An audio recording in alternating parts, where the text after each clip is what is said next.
Muy buenas tardes, soy el estudiante Joshua Marcos Wakasi. En este video le voy a hablar sobre un tema muy importante en la historia del derecho peruano: la transformación del derecho a inicios del siglo XXIX, especialmente a través de las constituciones y los códigos, la cual es de un momento clave porque el Perú estaba empezando como república y necesitaba dejar atrás las leyes del tiempo colonial. Entonces, ¿qué pasaba en ese momento? Luego de la independencia, seguíamos usando muchas leyes que venían de España, del derecho indiano y de la época virreinal, pero esas leyes ya no encajaban con lo que vivía el Perú. Había un nuevo país, nuevas ideas, nuevas luchas por la libertad, y por eso se necesitaba un nuevo derecho. Ahí entra lo que se conoce como codificación. ¿Qué significa eso?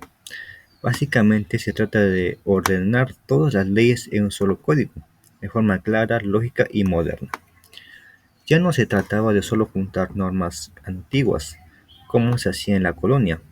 Ahora se quería crear desde cero un sistema nuevo de derecho racional y pensado para la gente.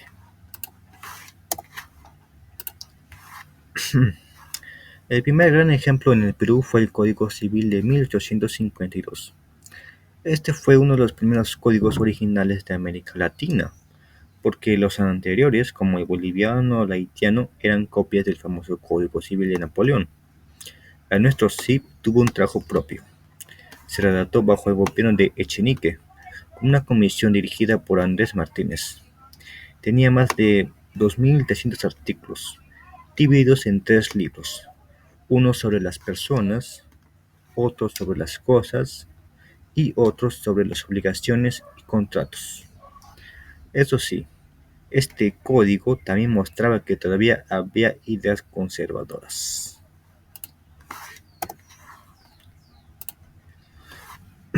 Por ejemplo, el matrimonio solo era válido si era religioso, se prohibía el divorcio y se diferenciaba los hijos si eran legítimos o no.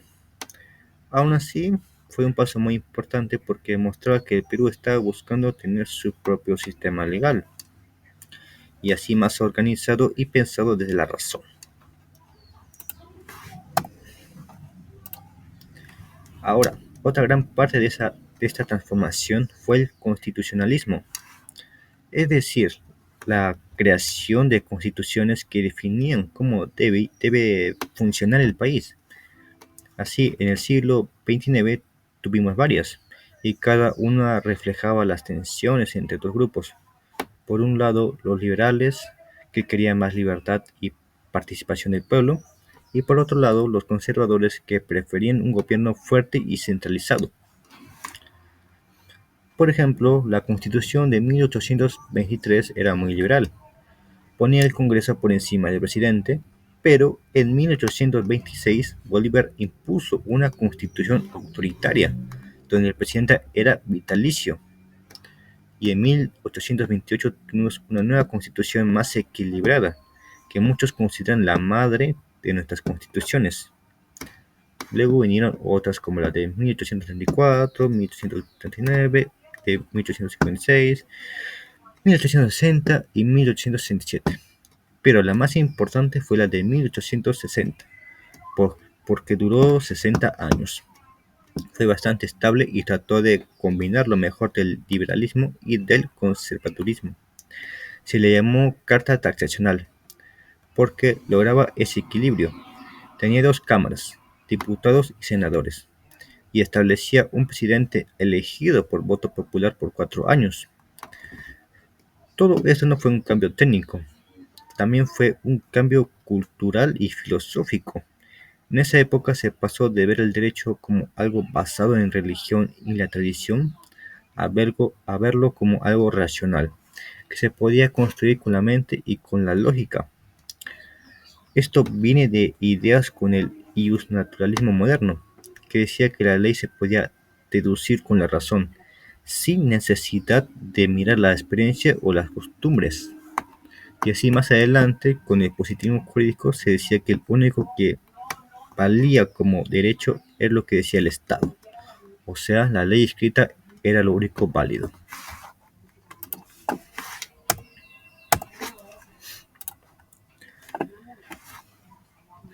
Pero también hay que decir que todo este cambio tuvo limitaciones. Muchas veces las constituciones no se respetaban, los gobiernos cambiaban por golpe de Estado y muchas de estas leyes eran hechas por élites que no conocían bien la realidad del pueblo.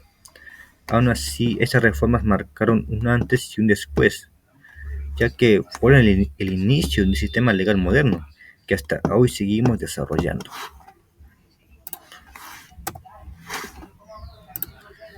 Para terminar, puedo decir que la codificación y las constituciones del siglo XXIX fueron claves para que el Perú empezara a construir su propio camino jurídico, y así rompimos con el pasado colonial que nos abrimos a nuevas ideas como la razón, la ley escrita, las soberanías del pueblo, y aunque el proceso fue difícil, esos fueron los cimientos del derecho que tenemos hoy. Eso es todo, gracias.